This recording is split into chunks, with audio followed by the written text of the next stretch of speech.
following podcast is brought to you by patreon.com/WrestleMedia.ca. Like what you hear? Want more of it ad-free, uncensored, and earlier? Sign up today at patreon.com/WrestleMedia.ca and start getting more for as little as $2 a month. Welcome to We Have Till 5, part of WrestleMedia, where everything is wrestling, and wrestling is everything. I'm Adam Colton. I'm Andrew Kent. Boy, that's weird. Yeah. What?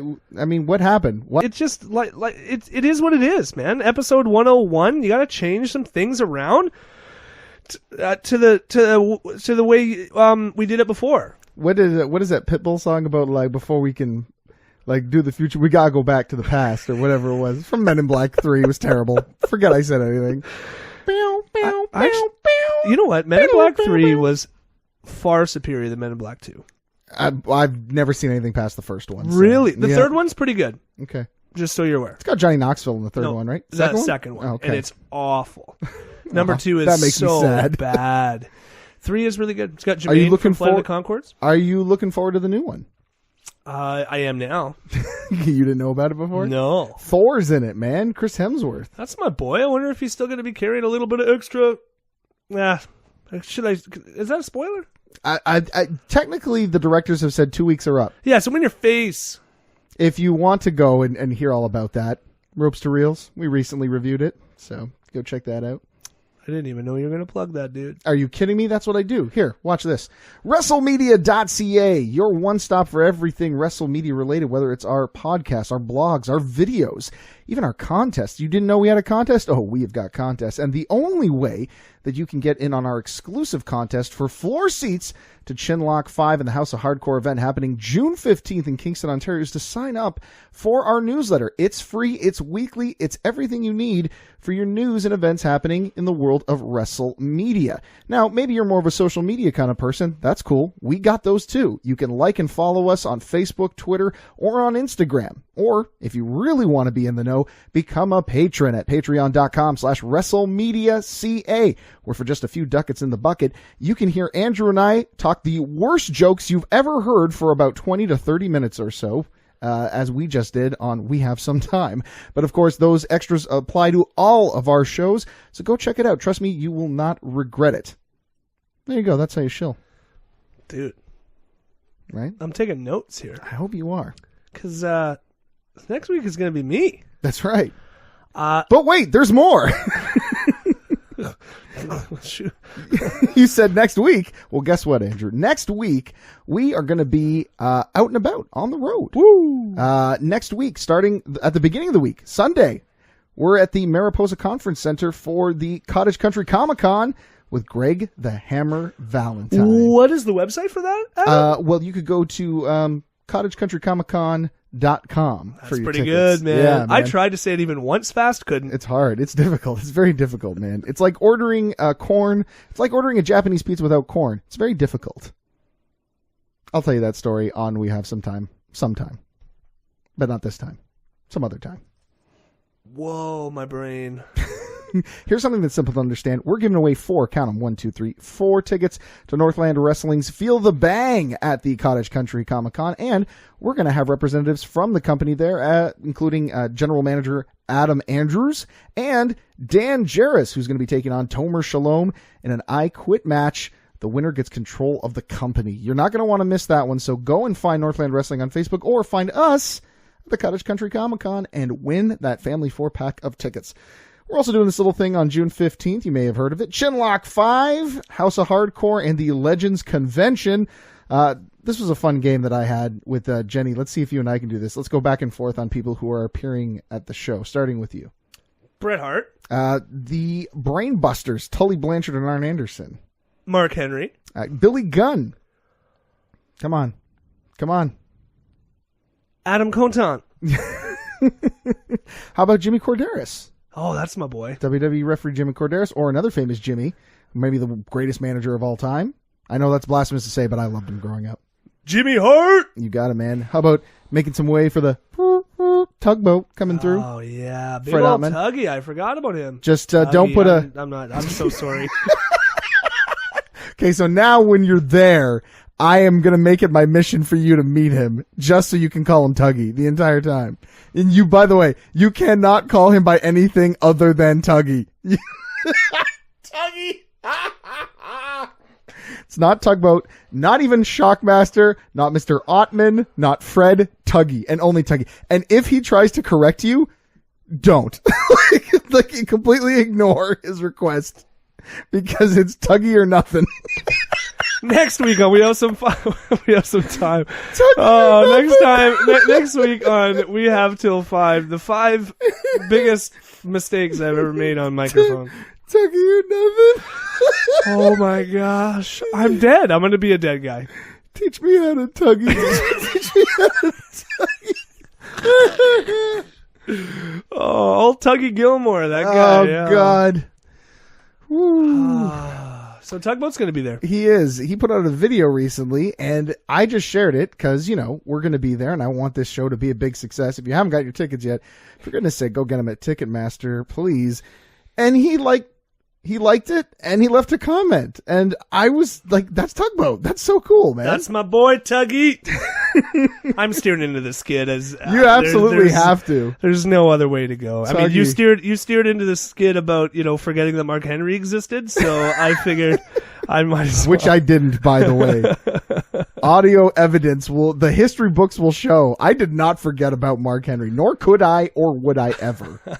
Mr. Henry, if you're listening to this, please. Yeah, it's going to be a great show, and we are going to definitely be there right from sunup till sundown. We're going to be there, and even into the evening. We will be there. I can't wait, man. The Fatal 4-Way for the Chinlock Heavyweight Championship, that huge tag team match with the Pillars, Tyson Dukes, and Tarek taking on Tommy Dreamer and Billy Gunn with Spenny in their corner. Like, man, plus Chinlock Rumble's back. Who's going to walk away with that? We're going to crown the first ever Kale Memorial Champion. Bill Welichka is going to step into the ring against CJ Felony. I never thought those words would come out of my mouth, but here we are. I'm actually kind of scared for Bill, to be honest with you. People don't know how brutal CJ Felony can get. He can get pretty violent, pretty brutal. His matches can make you a little uncomfortable. Sure can. You see, Andrew, a good host would take that and run with it and say, hey, speaking of brutal and vicious matches, boy, do we have a topic for you I'm today? still trying to learn how to be the host. I'm taking notes, I promise. I won't make that mistake again. Okay, please don't do that, because let me tell you something. That dead air there, that silence was pretty brutal and uncomfortable, my friend. Speaking of brutal and uncomfortable, and there you see applied learning in action, ladies guys, and gentlemen. Look at this. Look at us go. This week we are talking about the most brutal and violent and sort of uncomfortable matches in WWE history. Now, we've done it before on lists where I did my favorite wrestlers and we did the managers. Mm-hmm. There's an obvious number one.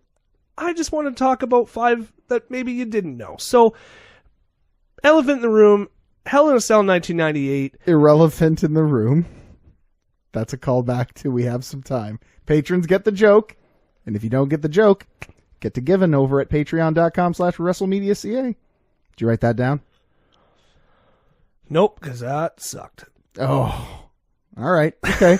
Like that? The joke, not the shill. The joke, not the shill. Okay. The shill was good. Thank you.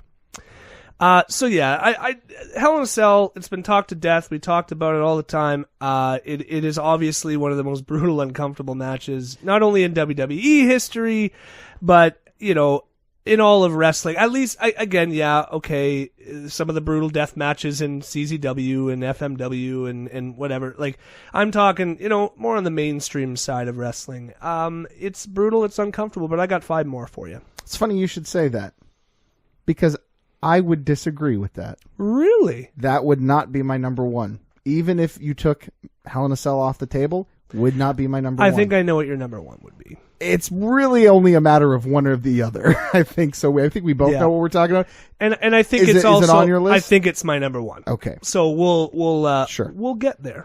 Okay. To borrow a phrase. Fair enough. So should I just get the ball rolling here? Let's roll some balls. No need to crinkle the paper. That's fine. Number 5.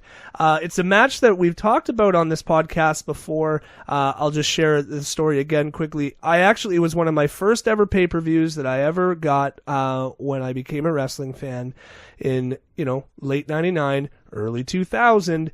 And I actually was sort of nervous waiting for the main event, which was for the WWF Championship. It was Cactus Jack versus Triple H in a street fight at Royal Rumble 2000.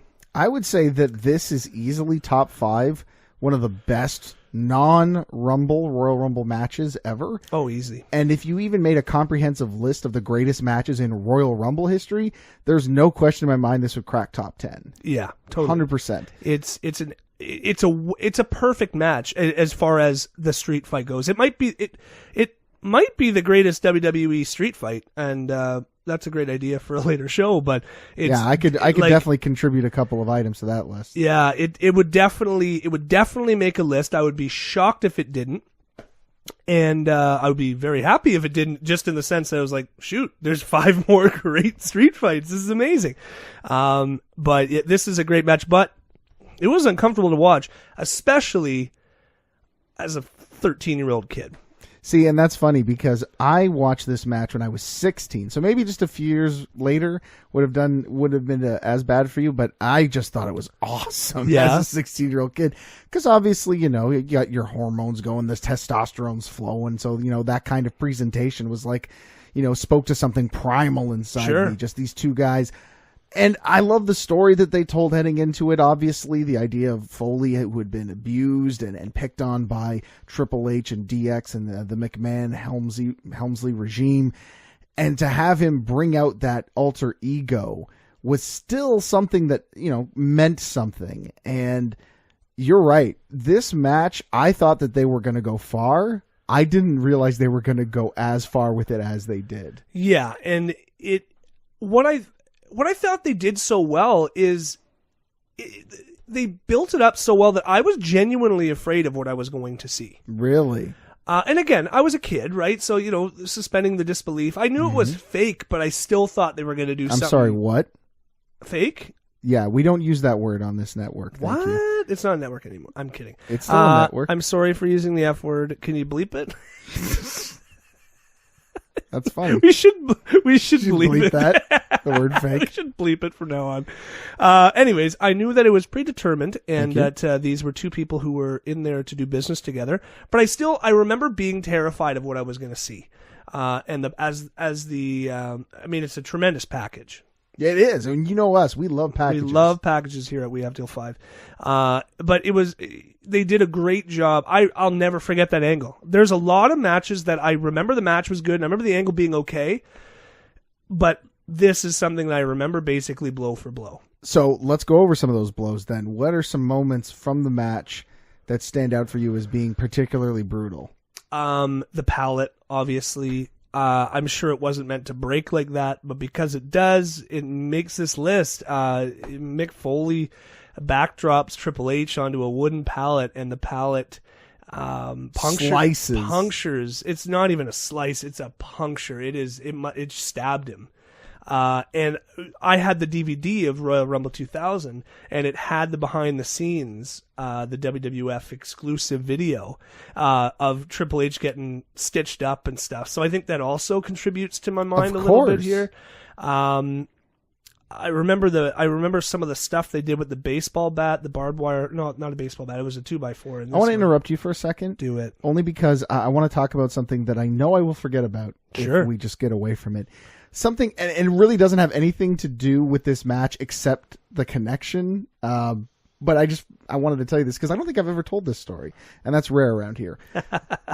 So I used to buy as many wrestling DVDs as I could. Didn't matter what the company was because we didn't have a network back then. We didn't have something like New Japan World. We didn't have WWE Network. We didn't have Impact Plus. We just had, DVDs. That's what you did, DVDs and VHS. And I remember I purchased a copy of King of the Ring 2000. And I remember watching it. And I don't know what the heck happened with either this specific copy or if it was just a printing error that went out to a bunch of different copies. But halfway through the main event, the 6-man tag main event, it switches over to Royal Rumble 2000 and this street fight. It is the weirdest thing. Weird. But I always remembered being happy with it because I felt like that main event was way better than that 6-man tag. So it was like I got a great King of the Ring pay-per-view and the Royal Rumble main event from 2000. So what am I complaining about? That's crazy, eh? Yeah, that might be worth some money, bro. I don't know where it is now. It's probably sitting in a basement somewhere. Brutal. Yeah. Yeah. Speaking of brutal. Yeah. This match. Yes. Was that thumbtacks. Thumbtacks. Easily the most vicious thing for me on the match was the thumbtacks. Well, and the big bump, the big finale. Yeah, come on. And we'd seen thumbtacks before. They were not this was not the first time we saw thumbtacks in WWF, but the pedigree on the thumbtacks, yeah, vicious. Unbelievable. Because you can't protect your face. You can't protect your face. You hope that Triple H's knee pads absorb some of those thumbtacks. But even then, it's like, how do you protect your face? Close your eyes, close your mouth. There's only one thumbtack spot that I've seen that I thought was personally more brutal. What's that? At one of the Impact Wrestling's Hardcore Justice events, one of their ECW reunion shows, Spike Dudley, Brother Runt, basically got stomped head first into a pile of tacks.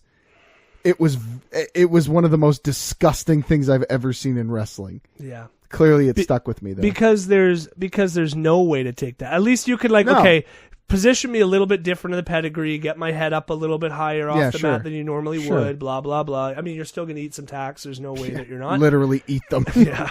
But yeah, with the stomp, there's absolutely no way you can prepare for that. And so I was just like, whew, boy, Spike Dudley, you crazy. Spike Dudley, you crazy, baby.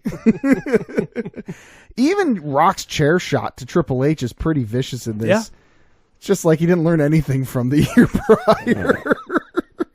Spoilers. Sorry. Jeez. We'll get there. Don't worry about it. We'll get there. No problem.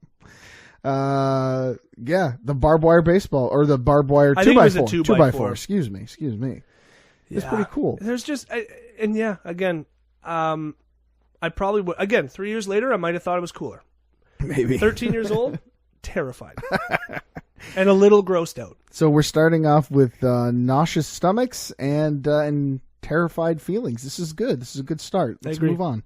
Number 4, it's not a pay-per-view event. This doesn't have to be. This was just a SmackDown back in 03. SmackDown 03, okay. Just a big guy named Brock Lesnar going after a little one-legged wrestler named Zach Gowen. Talk about this, because I don't think a lot of people would immediately think of a match like this. This has always stuck with me, and I can't exactly explain why. I think it's just... so Zach Gowen was a one-legged wrestler. He was in SmackDown 2003. It's actually some pretty funny stories that you could hear on Bruce Pritchard, who talks about how they got the wrong one-legged wrestler. Oh, right. I heard about this. Super funny. Speaking of, just to kind of go off track here, and just to kind of quickly touch on it, have you seen this wrestler who, he's a pro wrestler, but he has no legs? I haven't seen any video, but my wife showed me like an article about it. Yeah, pretty incredible, pretty amazing. Love it. I love triumphant stories. Absolutely. Like that. So hope that guy gets a shot to be seen by a worldwide audience. Just not maybe Brock Lesnar. No, because if it's anything like this match, because Brock Lesnar just has no regard for anyone else's body. No, I think that's pretty much true. And he never has. Anybody who thinks that Brock is just, old and stiff and doesn't care at all anymore. Only one of those things is true. Yeah, Well, actually, that's not true. All three of those statements are a lie, because he ain't old. He sure isn't stiff in terms of his body. In the ring, he certainly is. Sure. But that third thing, he would have had to have cared in the first place in order for that to have been a false statement, and or for it to be a true statement, I should say. And I don't think he ever cared. And he just throws his guy around. And honorable mention, by the way, to the week prior where he absolutely destroyed Spanky, he being Brock Lesnar. Yes. Like, pronouns, pal. Like, what the heck? This whole 2 week, this Brock Lesnar, I feel like everything Brock Lesnar did through this like 3 month period of just being the mega heel that he was in 2003, I feel like could make this list. But specifically, what sends this over the edge for me, over the Spanky stuff and some of the other stuff he did in the era, was the guy's got one leg. Sure. Already, it's already a little bit more uncomfortable because Spanky at least had a puncher's chance. Sure. And I guess the guy with one leg has a puncher's chance because he's got both his arms, but you're going to go cross-eyed. Don't do this. Let's face it. Way less of a chance of a one-legged man beating up a guy like Brock Lesnar. Yeah.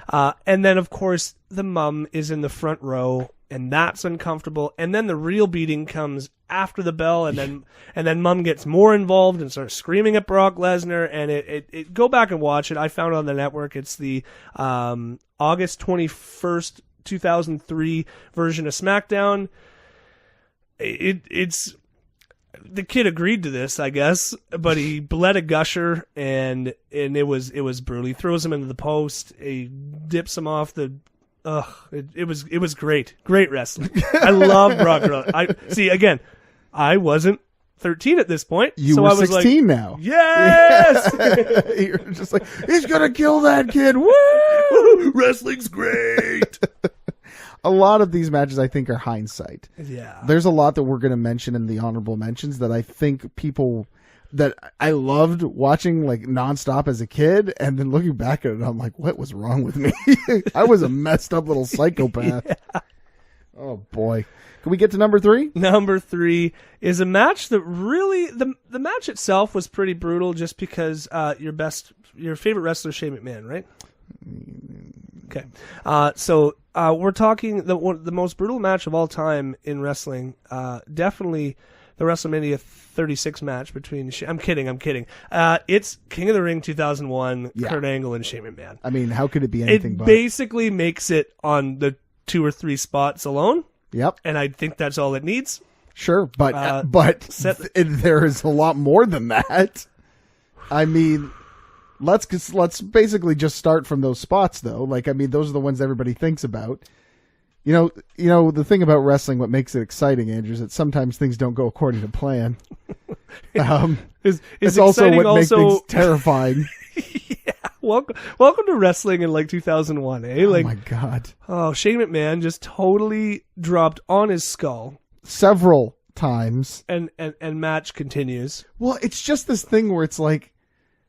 So for those who haven't seen it, let's set the stage first of all. So they're doing this hot angle with Shane McMahon as the owner of WCW. Kurt Angle's out there fighting for the WWF and his pride because Shane has constantly humiliated him over the last few weeks. So they have this street fight, and they take it to the set, and it's like, okay, cool. We've seen this before. It's no big deal. But here's the thing. The set for King of the Ring 2001 has these panes of glass. Maybe they're candy glass. Maybe they're real glass. I don't know. It doesn't matter, because one thing I do know is that those suckers were strong, because the big spot is Kurt Angle is supposed to belly-to-belly suplex Shane McMahon through the glass, and it's supposed to shatter, and everyone's supposed to go, oh, it's supposed to look spectacular. Well, he tried to do that, but it didn't quite go the way he planned it. He throws Shane McMahon all right, but he hits that glass, and that glass says, nope, not today. Not today, Satan. So he just ends up, it's what makes it brutal is that it's almost in slow motion. It feels like you're watching in slow motion. Totally. Shane, maybe not the first one, but eventually.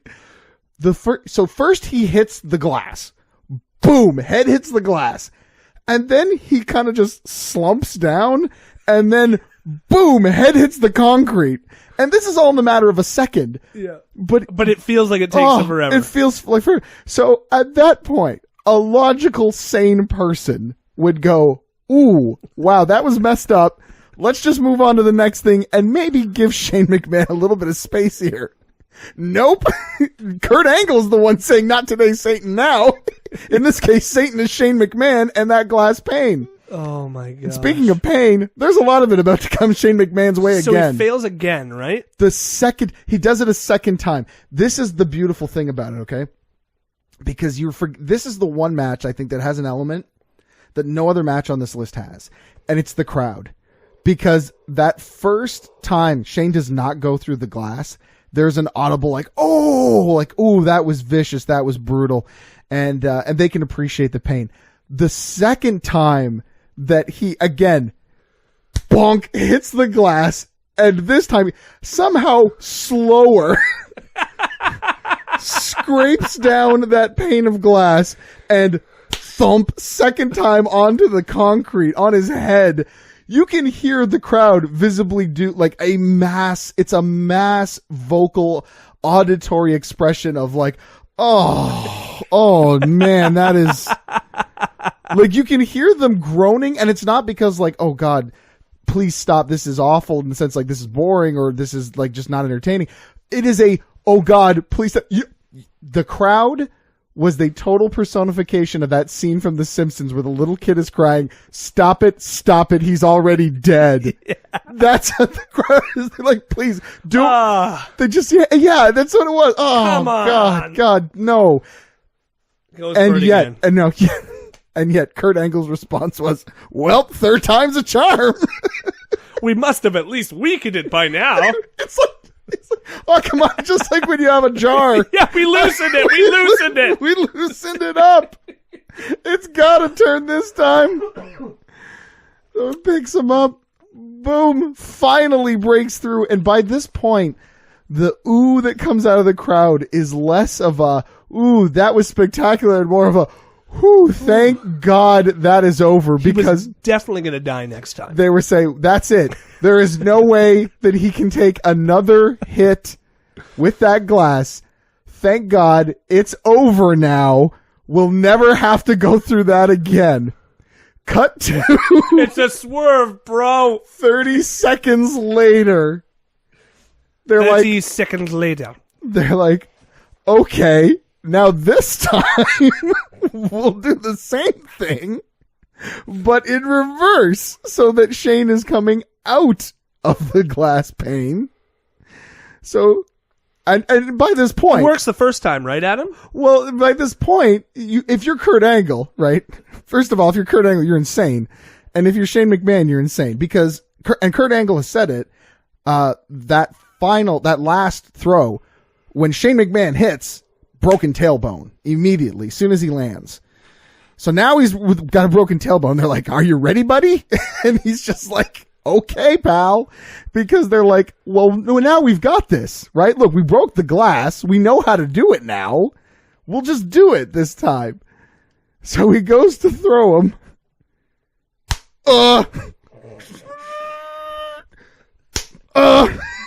Same thing.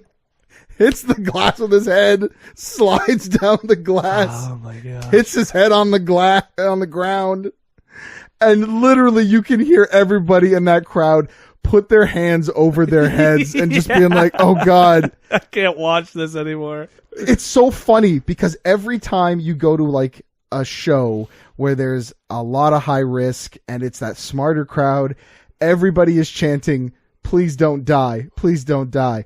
This may have been the most appropriate moment in which those wrestling fans could have chanted, "Please don't die." But instead, I think they were just muttering under their breath, "Please make it stop. Please, this is brutal." Shane McMahon's lucky that like concussions aren't stackable. Right. Yeah. Like, well, Mr. McMahon, you've sustained 3 concussions tonight. Jeez. So you will enjoy those back to back to back. So of course the answer is, well. So clearly the suplex thing isn't working, but darn it, we've got to break that glass. I don't care how we do it. We've got to break that glass. So at this point, Kurt's like, the hell with it. He grabs Shane and just bum rushes him through the glass. Oh my gosh. Thank God that they went through all that trouble, because we get that for a split second in the SmackDown opening ever since then. And yeah. I know, I'll be honest with you, worth it. I mean, Shane's still alive. Seems like a my successful God. guy. Great I want wrestler. you- best in the world, I actually. want you guys to know something. As much as I hate Shane McMahon as an in-ring competitor, even I am just like, okay, give this kid a break, please. Just stop doing this to him. I don't want to see that happen to him. Sure. Vicious, vicious, vicious. And then they keep wrestling for 10 minutes. I was going to say there was more. I literally don't think I remember what else happened. The finish is a top rope angle slam to Shane McMahon, who had 3 concussions. 3 concussions and a broken tailbone. Well, I mean, it's not like you fall directly on your lower spine. Awful. Just friggin' brutal. Totally appropriate for this list. Super uncomfortable. Yeah, without question. No question whatsoever. Speaking about uncomfortable. Your segues are getting there, sir. Young Padawan. We're talking, this is one that would, without question, be the bloodiest match in WWE history. Yeah, I think so. I can't think of another one. No, I mean, there's bloodier matches in ECW. I mean, it might be right up there with Beulah and Bill Alfonso. That thing, apparently he needed a quart of blood after that. Anyways, I'm pretty sure so did this guy. Eddie Guerrero. The only match I can think of that may come close, we may talk about in the honorable mentions. But, sure. Yeah, good Lord. Actually, Jesse and I were talking about this match not long ago on Wrestling with History because the anniversary, I think it's the 15th anniversary of this match just passed this week. So there you have it. I mean, we were talking about it. JBL, Eddie Guerrero, Judgment Day 2004. Yikes. Oh my gosh. Yeah, this is... I mean, we all thought we'd be cringing, but we thought it was because of JBL's casual racism, not because of the blood. And I've never seen a gusher like that in WWE. And we are not talking about fruit-filled candies. I wish we were, and now I'm starved. I apologize for nothing. First of all, that chair shot. Yeah. So JBL, the catalyst for the gusher that Eddie cut was just a brutal from out of nowhere chair shot, and it looked like something Undertaker would deliver to Mr. Kennedy. Yeah.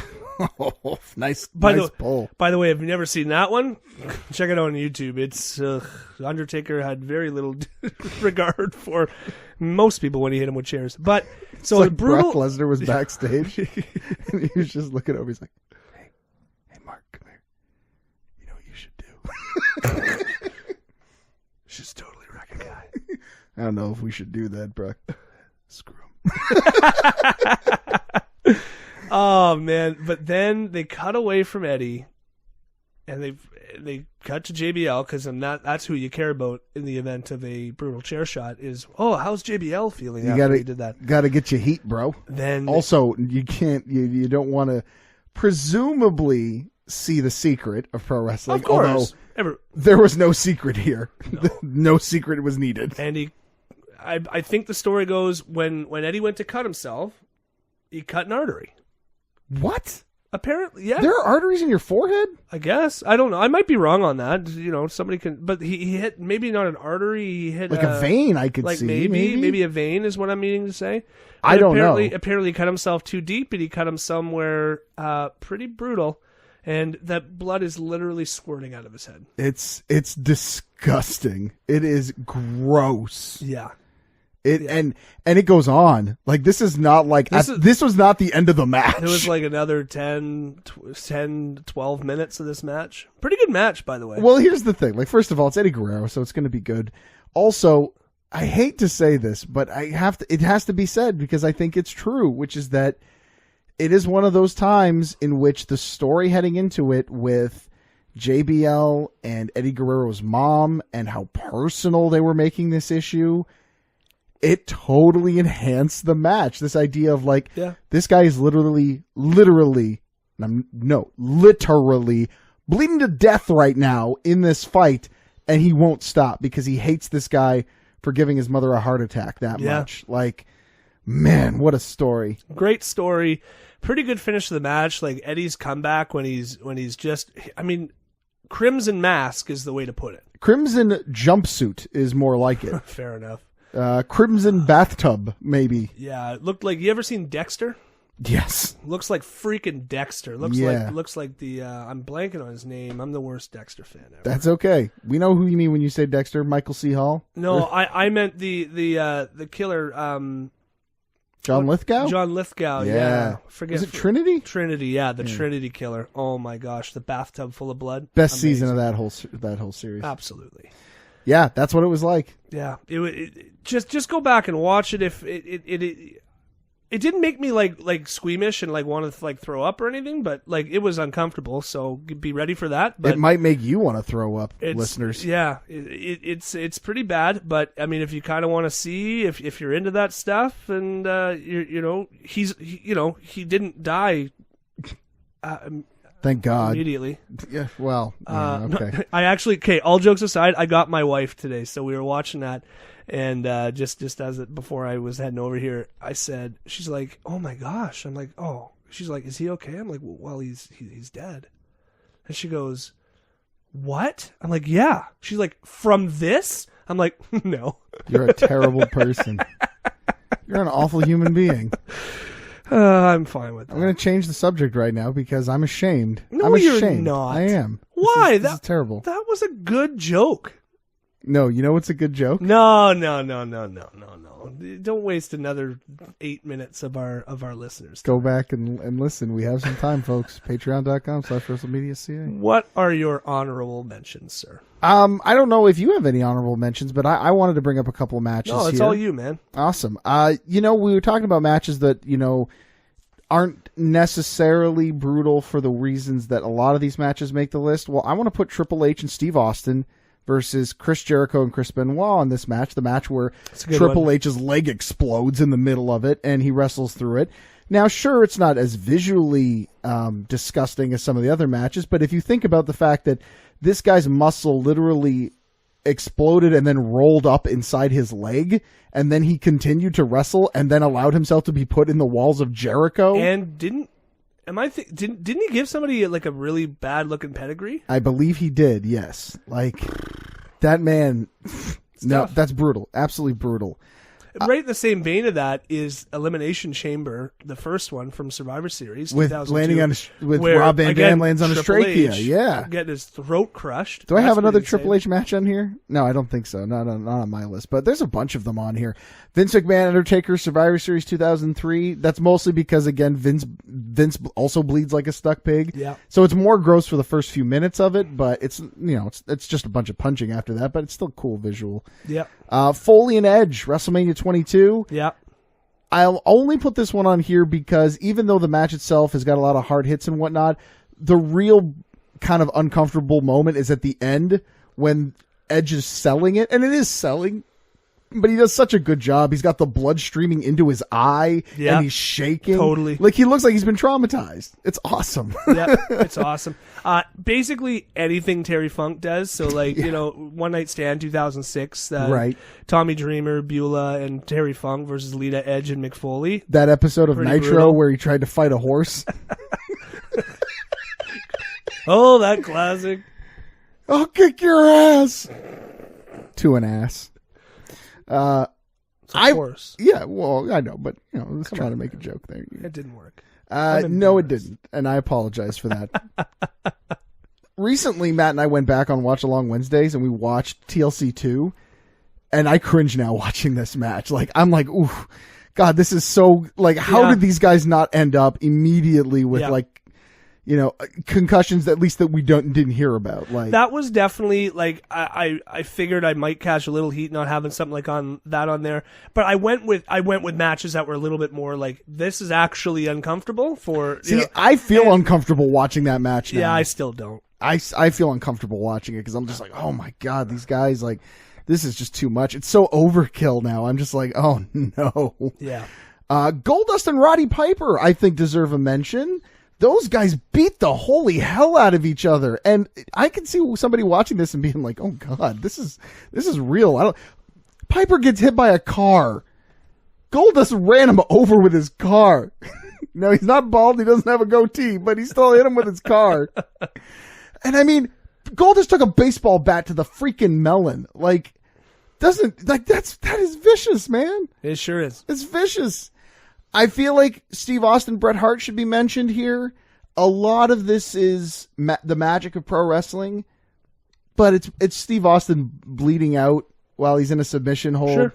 This is how the JBL Eddie match probably should have gone, but it just didn't go that way. Yep. But I mean, there's some good stuff in there. It's magic, as I said, so it's not, you can still watch and enjoy it, but the visuals are spectacular. Absolutely. Hulk Hogan, Vince McMahon, WrestleMania 19, two dudes in easily their 60s, just beating the tar out of one another. Yep. It's and this match has so much spectacle along with it.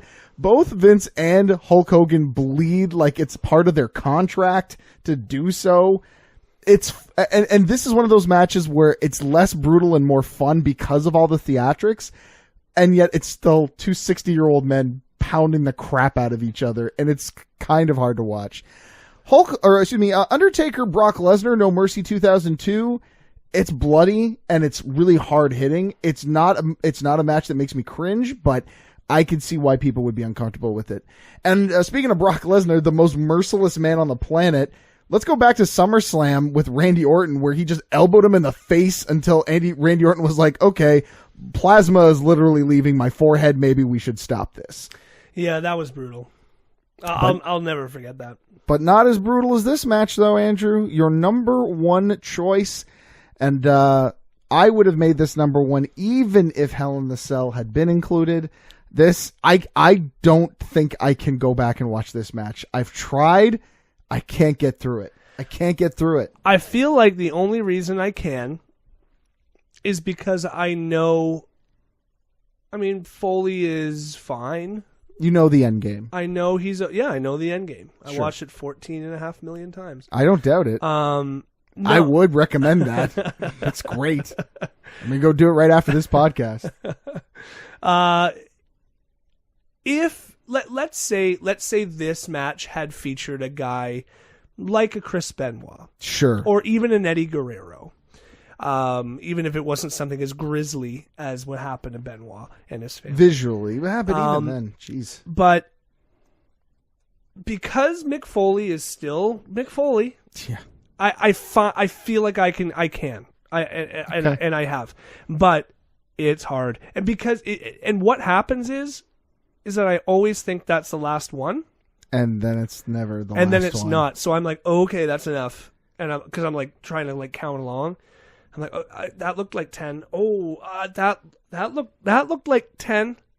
Ironically enough, looked like, oh no. it's a match that will make you want to quit and turn it off, because that's what I did when watching The Rock versus Mankind. I quit Royal Rumble 1999.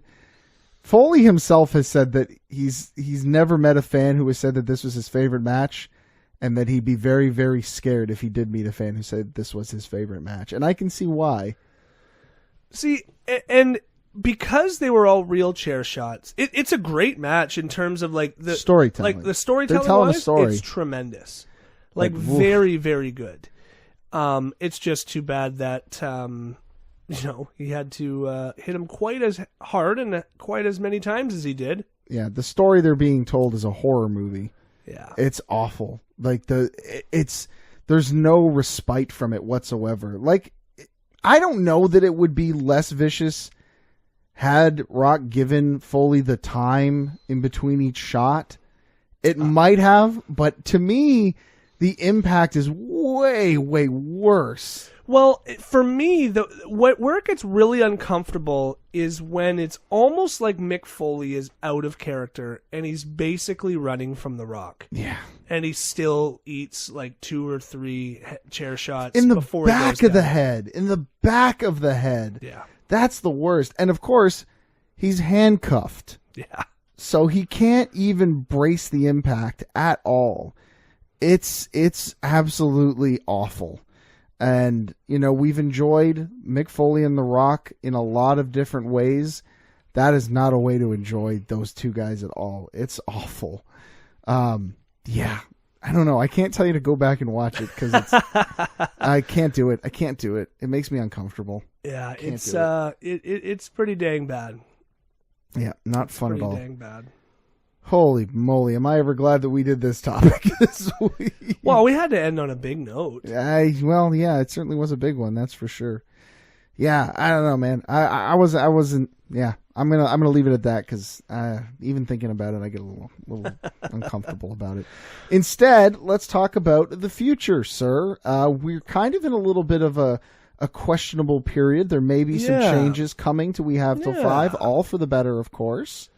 And in the meantime, we will be with you on this journey as you go afloat in the sea. Absolutely. And if you mess up, we're going to try and throw you through a window pane.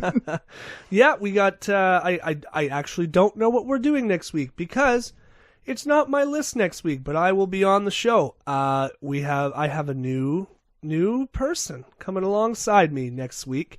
It's nobody who's currently on the network, so I decided to give Adam a break. Is he going to have like a pseudonym, or is he going to go by his real name? Has he He's decided? going to go. I think I actually haven't asked him yet. Okay. So I'm going to leave a little bit of mystery there. I have some suggestions. Can you give us one? No, because it will be completely obvious. It's a pun, and it's not. It's not great. Of course. So I'm looking forward to the future of We Have Till 5, and just trying to fit it into my new schedule as I am now a full-time schmuck trying to sell you cars at North Bay Mazda. So see, they clearly you have not been paying attention. It's all about how you sell yourself, sir. You don't say that you're a schmuck trying to sell a car. What you say is that I am an associate, or you say I am a person who is out to help get you into the vehicle of your dreams so that you can get where you need to go, not only around town, but in life. I just sold you a Mazda 6. I'm going to stick with the schmuck thing. Okay, fine. Is that all right? It works for me, I'll tell you that much.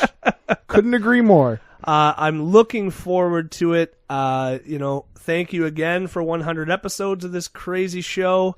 I just want to say thank you to Adam and Matt and Drew for giving me for being great co-hosts throughout the years. I'm excited for the future of We Have Till 5. So until next week, then, we encourage you to please rate and review this podcast if you're listening to a fine provider that allows you to do that. Don't forget to share it with all of your friends, enemies, and anyone else who loves to hear about wrestling and about talking about things in a list.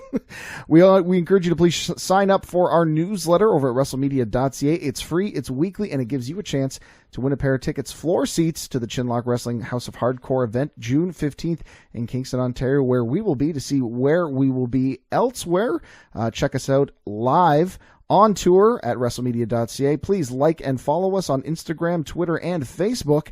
And, of course, if you really like what you hear and you'd want to keep this going strong, please support us by putting a few ducats in the bucket over at patreon.com/WrestleMedia.ca. Until next week, for We Have Till 5, I'm at Adam Conta. I am Andrew Kent. And when it comes to the most brutal, uncomfortable WWE matches, we're breaking the hold. This has been a presentation of the Wrestling Show Network, where everything is wrestling, and wrestling is everything. Here's what you're missing out on right now over at patreon.com/WrestleMedia.ca. Did you hear about the restaurant on the moon? Great food, no atmosphere. Also, I'll fight you there. You can laugh at that. Gosh, what a great joke. Want more? Sign up now at patreon.com/WrestleMedia.ca.